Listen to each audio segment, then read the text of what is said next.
what the f happened to rap concerts? I need these. What do you mean? Aren't there like still rap concerts? Like I said, I'm here for you tonight. If you want to keep going, I will keep going tonight. What's up? Tell that no. You want to keep going? I will keep going tonight. Well, look, it's been love. I love y'all. I go by the name of Drake. Thank you for having me. I just wanted Frank Ocean so bad. I was literally here when this happened. I was literally there when that happened. They got hit with a water bottle. Dumb.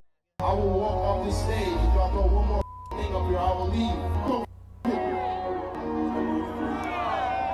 Get the fuck out of here. Hip-hop shows Came on a stage dressed like Patrick and expected people to take him serious, bro. we know it are in a crisis. On a weekly basis, it feels like we're getting You know how more and crazy more that must feel to have like a crowd like that just jump into your music? shows going off the rails, Travis tours being Scott's crazy. canceled due to low ticket sales, or artists just canceling their shows at the drop of a hat. And then, when you consider the physical danger of attending a show with the subpar performances that have become industry standard, it's no wonder that even major rappers like Lil Baby and Lil Durk are struggling. I'm trying to tell you though, no funny. Rolling Loud's either gonna be really f***ing ass this year or really turnt, bro.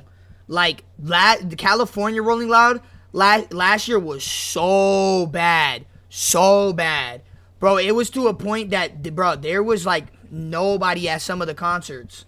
It was dead as f. They had like side events that were cool, I guess, but bro, it was cold as shit and it was boring, bro. So fucking boring. Literally, like no funny shit. Like I'm not even trying to suck. Future performed. And the crowd was like a mediocre, bro. Like it wasn't even that many people there. Usually when Future performs, that shit is filled to the front to the back where the damn shipments are, whatever the f the logo. And that's far. Bro, this shit was dead last year, bro. Like super dead. To push tickets, while But I could be wrong. rappers like DaBaby are resorting to heavy ticket discounts. So what's going on with rap live shows? And how did we get here? Since its inception in the 1970s, hip-hop has always been rooted in the live performance. What began as DJs looping old vinyl records for MCs to rap over at block parties quickly evolved into producers cooking up beats from their laptops. But the core principle stayed the same. Rap music was made to be experienced live, whether it was in the humble ciphers of the Bronx, on the stages at sold-out arenas, or even in the halls of the White House. Live performances have remained an Damn, this is in essential the White House? part of hip-hop culture. Look at the GOAT, bro. If Kendrick performs at Rolling Loud again, bro, we really took that for granted. No funny shit. We took Kendrick performing at Rolling Loud for fucking granted, bro. Like, he snapped on his performance. That was the best year. 2022 is the best year. You had Cardi perform, snapped. Then Sunday, you had Kendrick, Saturday, you had Future perform. This Travis Scott comes back after like 6 months on a hiatus, bro. That shit was crazy. Then Kendrick performed Sunday. Bro, that was a really good fucking year, bro. All jokes aside, probably the best Rolling Loud.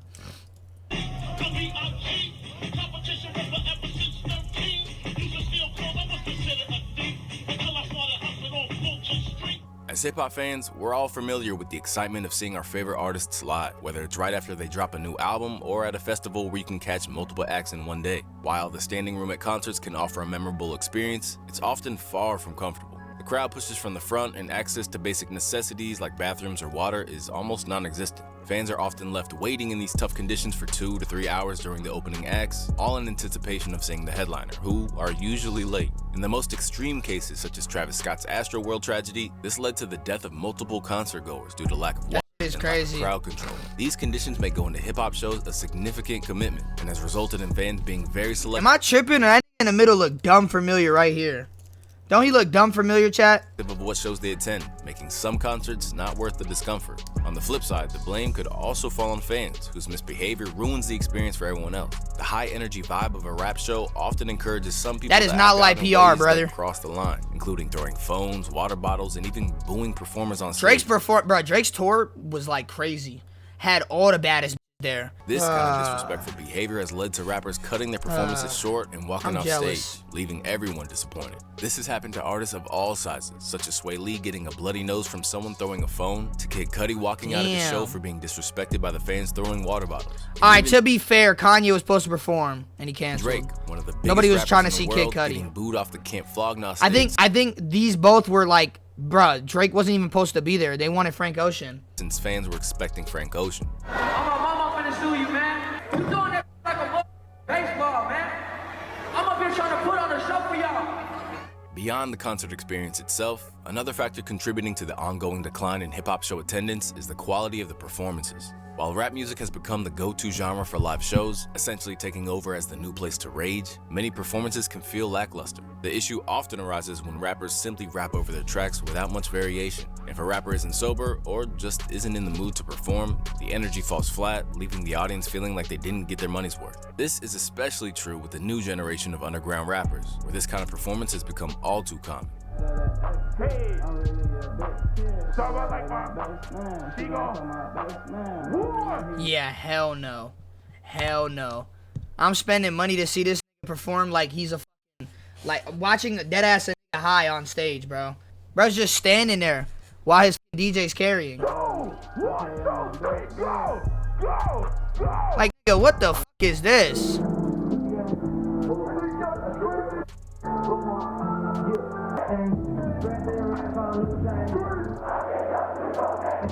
These days, buying a ticket to a show feels like a gamble for fans. They have to guess if the concert will be safe or if the performer will even be fully engaged. Damn. With these concerns in mind, That's like my live streams. Just be like, should I watch Dom today or is he gonna be a loser? many fans are opting I'm just for like festivals these- instead, where they can see multiple artists for the same price as a one-artist tour. Big festivals like Rolling Loud and Summer Smash offer 3-day passes for around $300. Alright, saying on God. I was trolling, bro. I was trolling. Alright. Y'all don't have to say real shit when I just said it. Lineups that far surpass what any single artist tour could offer.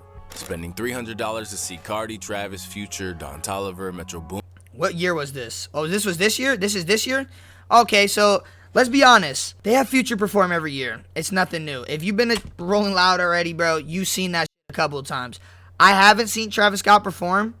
Besides that, with Future, because the last time I was at Rolling Loud, I was backstage trying to get Travis Scott for a video.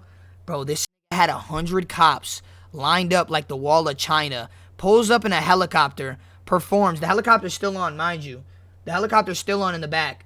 Bro, this performs for a whole hour. Leaves. That helicopter's still there. Leaves in the helicopter, bro. I swear to God, bro. That shit was insane. Boomin and Ken Carson all in one weekend. For many fans, Motion, that's an bro. easy choice. The quality of a show matters more than ever these days, especially when you consider how expensive concerts have become across not just the rap genre, but the music industry as a whole. In tough economic times, going to a concert has turned into a luxury that many people can't easily afford. For a lot ass of SWAT shows, standing trucks. room tickets alone can cost over $100. And on top Tripping. of that, fans often end up paying an additional 30%. Alright, let's talk about it though. The same way these rappers would be buying tickets, the same way they be spending 10 bands on the Super Bowl. That shit is a scam, bro. You need to talk about that shit too. Why are you making that $20,000 when it possibly could be the most boringest Super Bowl ever? Percent of the tickets face value and fees, according to industry experts. The root of this issue is complex, and it can be traced back to Live Nation and Ticketmaster. Ticketmaster has long held a dominant position in the U.S. ticketing market, and in And you can't get a refund if you buy that. 2010, they merged. Literally Live bought Nation, tickets to the first ever Donda. Got fucking arrested. That would look so lit too. I was so one pissed. of the world's There's largest about to be concert 12 venues in and one venue owners. little ass This B&B. merger is a major reason why fans are now hit I with wish that would've exorbitant happened. fees while purchasing tickets. could've changed if you my look life. closely at where these fees are going, they're listed as payments to venues, Ticketmaster, and promoters. However, in most cases, Live Nation is both the venue owner and the promoter, meaning that these fees are essentially being funneled right back to Ticketmaster. Here's an example of buying a ticket for Metro Boomin and Future on the 15th of August via Ticketmaster. This alleged monopoly on the touring industry is one of the reasons why hip-hop shows are struggling to sell tickets. The concert experience often falls short, $500 to see Metro Boomin play with drums. and fans are shelling out $100 for something that doesn't feel worth the price. Another theory gaining traction is the possibility of foul play by Live Nation against who don't sign touring deals with them. Most recently, Sexy Red took to Twitter after headlines reported her tour being canceled due to low ticket sales. She accused Live Nation of planting negative stories to sabotage her tour after she signed with independent touring agency AG Entertainment. Since Live Nation connects performers with different venues, this forces artists to sign with them since they can't make sure shows will sell out and they get paid. This kind of predatory business practice is something the Department of Justice is suing these companies for, since it does not allow market competition. Sexy Red's claims are not necessarily wrong, as the DOJ in their official complaint claimed that these companies are restricting artists' access to venues. Live Nation Ticketmaster has Yeah, bro, I'm not gonna lie, bro. Like, it's the industry's just cooked this year, bro. I think celebrity, like the celebrity level of shit, like just got so corny that like people do care, but not as much as they used to. Like, being a celebrity back then compared to now is way different, bro. I feel like there's too many celebrities, so it's not even like, oh my God, that's a crazy situation. You know what I'm saying? Like, it was rare you seen somebody big. These days, you can see somebody famous on Ocean Drive just walking, just having a casual stroll. Increasingly gain control of key venues, insane, including amphitheaters through acquisitions, partnerships, and agreements. Live Nation Ticketmaster restricts artists' use of those venues unless those artists also agree to use their promotion services. If proven true, these kind of practices would be illegal, which might explain why so many media outlets were spreading misinformation about Sexy Red. When you say no to Live Nation, it's like you're saying no to the machine. A lot of people just want to be on the Ferris wheel and just want to be in the game more than they want to change the game. If you ever wonder why some of these guys don't go independent, like it takes a lot. Live Nation is beefing with AG Entertainment. Anytime they go for a bidding war on an artist that picks AG Entertainment, you always see slander. Damn. As of now, Sexy Red is set to start her tour in less than 2 weeks and has only sold roughly Chat, y'all buying Sexy Red tickets? She just finna be shaking that badump, talking about where my baby daddy in this crowd trying to me. Perhaps the negative press No. being able to sell tickets did impact her sales, which is something that matters in a music economy that runs on social media perception. As rap concerts continue to go through a slump, another possible culprit is how social media amplifies negative narratives about concert turnouts. Because when social media buzz around a show is positive, it creates a sense of FOMO. Fans feel like they're missing out on something incredible, but if the buzz is negative, it can lead to... I don't think you'll ever see a time that Kendrick Lamar has a bad performance, ever. I don't care, I'm riding at his dick. I don't think you've ever seen a time where somebody said, oh, this Kendrick Lamar concert was ass. Bro, he has them bitches planned every time, and them shits are a movie, bro. Poor ticket sales. Them shits are a movie. And even worse, viral clips of an empty venue. Take Smoke Perp, for example. A video of him performing to was at Dave and Buster's. Viral, reinforcing the narrative of his fall off. Was dead at Dave and Buster's. Social media, generating a lot of attention, but not the kind that any artist wants.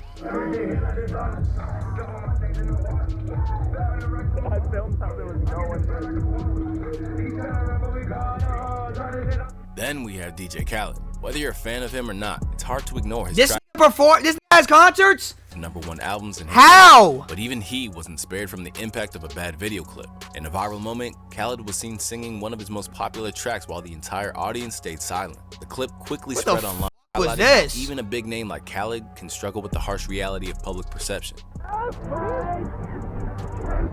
I do is win. Got money on my. And every summer. Oh no, bro. Oh no, that's actually bad, guys. No crowd control. I would have dead ass just walked off, bro. Everybody. Apart from selling tickets and how your show looks on social media, another problem with perception on social media and touring is knowing when an artist is ready to tour. Spotify monthly listeners, Instagram followings, and TikTok I can't wait to have my Spotify Wrapped. Yo, my shit's about to be compy, bro. singles are all metrics that may project artists' huge presence online, but this doesn't necessarily translate to hard ticket sales. For example, My Spice has 25 million monthly listeners, multiple viral singles, extremely high Instagram engagement, and even a Taylor Swift collaboration. However, And that song was shit. to her tour, some of her stops as of August 6th have only 37% capacity sold, which is bizarre considering Crazy. her viral success. These kinds of overestimations Still could get in it, certain though. artists' popularity Still could get this, is a though. contributing factor to rap shows' fall off, as people continue promoting artists that have a huge following online, but does not result in high ticket sales. However, as stated before, concerts are very time-consuming and uncomfortable, and streaming music is very easy, which makes artists' popularity very distorted when it comes to touring. Even Metro Boomin and Future's tour had to cancel multiple dates despite having 2 back-to-back #1 albums, a #1 song, and getting all the press from rap's Civil War earlier this year. It goes to show that the numbers online do not directly translate to ticket sales. In many That's actually fucking crazy. That means that shit is botted. You're talking about two of the biggest rappers can't even, or biggest rappers, holy f***. This nigga Metro Boomin is not a rapper. Bro, but like, it's just the fact that they went #1 and that shit went viral and that shit still didn't sell. rap acts Probably because they're overcharging the to fuck out their lessen the concert hard way tickets. by abruptly canceling tour dates. But it isn't all bad news, as there are still artists who are deeply committed to the craft of touring, going above and beyond to create unforgettable live experiences for their fans. Take Tinashe, for example, who has reached massive virality this year after her single, Nasty, took the internet by storm. Despite the financial challenges of touring independently, she's dedicated to giving her fans a top-notch experience and has openly shared the reality of funding her own tours in a Nylon magazine interview, saying, "For an artist like me who isn't on a major label, I'm funding everything pretty much. After our tour, I usually lose a couple $100,000. A couple? Like that's just light work? The f? Yet, she continues to invest in her live show because she values the connection with her audience. Kanye West is another artist to his...